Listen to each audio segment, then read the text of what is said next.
Rasanya tidak mudah jika kita dituntut untuk memperhatikan dan memperdulikan orang lain. Sedangkan kita pun butuh untuk diperhatikan.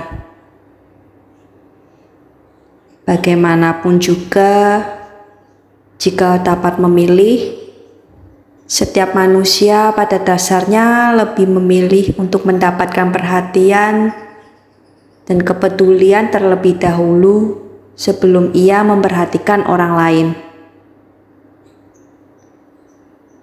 Suatu kali Daud diperhadapkan dengan kesukaran saat hendak melarikan diri ke gua Adulam. Di situ pula setiap orang yang dikejar-kejar tukang piutang, orang yang sakit hati, sekitar 400 orang datang menghampirinya. Daud pun menjadi pemimpin mereka. Padahal pada saat itu situasi Daud sedang dikejar-kejar Saul. Nyawanya berada di ambang bahaya. Hal itu saja sudah cukup rumit.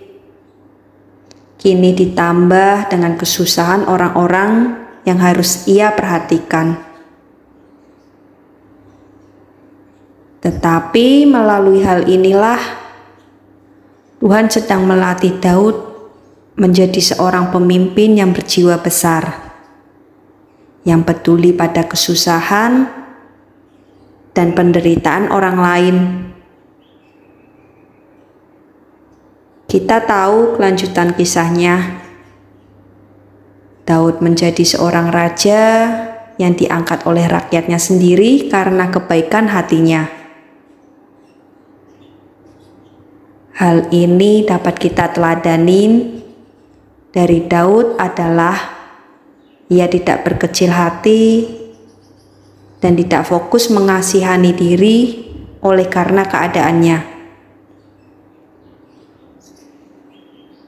Seringkali ketika kesusahan melanda, kita terjebak dalam rasa mengasihani diri, merasa kita adalah orang yang paling menderita sedunia.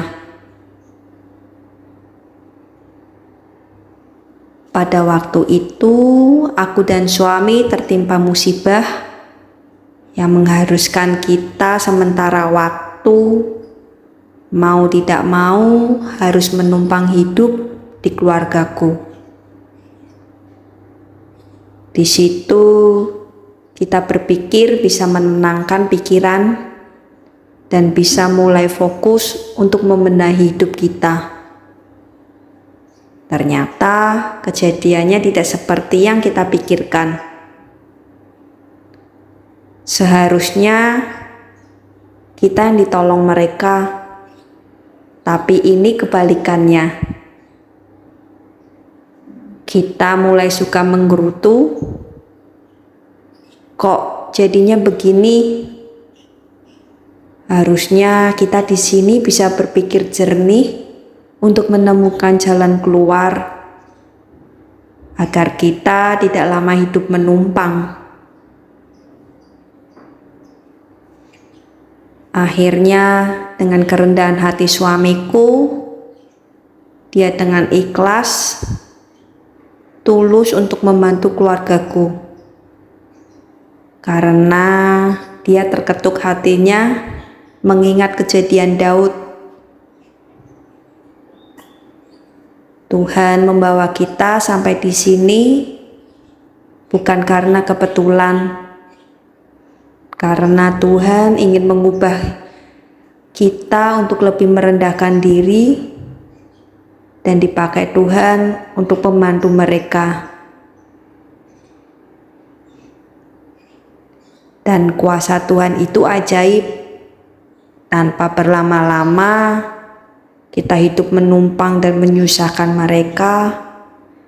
Akhirnya Tuhan kasih jalan buat kita untuk mulai bangkit dan hidup mandiri lagi, serta mengubah hati kita untuk lebih memperdulikan orang lain yang benar-benar butuh bantuan kita daripada kita mengasihani diri kita.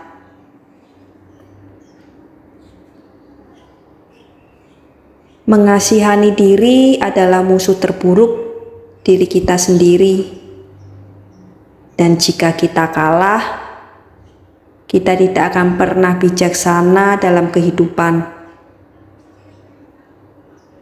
Harus kita pahami bahwa setiap kesusahan maupun penderitaan yang Tuhan izinkan terjadi adalah proses bagi pembentukan hati kita. Ia ingin kita menjadi pribadi yang kuat, memiliki hati yang mengasihi, dan peduli kepada orang lain.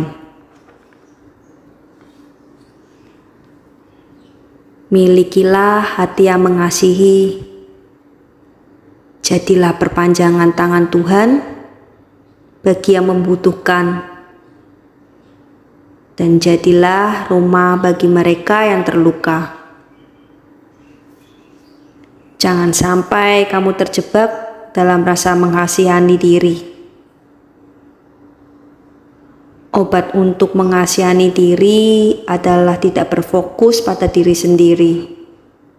Sebaliknya, melihat dari sudut pandang yang berbeda, melampaui kesusahan kita sendiri.